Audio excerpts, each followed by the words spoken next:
Tourism policy ప్రవేశపెట్టినప్పుడు విపక్ష సభ్యులు ఇష్టం వచ్చినట్లు మాట్లాడుతున్నారని అన్నారు కాంగ్రెస్ ఎమ్మెల్యే మదన్ మోహన్. సభకు వచ్చింది ఎందుకని ప్రశ్నించారు. ఏ అంశాన్ని ఎత్తుకొని వస్తున్నారన్నారు. సభలో గోల చేయడం ఎందుకని ప్రశ్నించారు.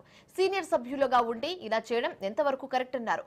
ఒక్కొక్కరు గంట మాట్లాడుతున్నారని కొత్త సభ్యులకు అవకాశం ఇవ్వరా అని ప్రశ్నించారు. హక్కు ప్రతి ఒక్కరికి ఉంది. yes we have to express. అర్పులు లొల్లుతుందో కాదు కదా అధ్యక్ష. నేను అడిగేది ఒకటి అధ్యక్ష, please, we are the first time MLAs. They've been talking about 20 years industry. Yes, we respect. If you are a senior, we respect. But you have to organize people, how to conduct the business. This is a business, Adhyaksha. This is not a joke. We are paying. People are paying money for us. People are watching us. People are watching a TV. బయటకు వెళ్తే సిగ్గుపోతుంది అధ్యక్ష. బయట పోతే సిద్ధి ఏంది మీ ఏం చేస్తున్నారు అంటారు. We are here to question people. We are here to question people.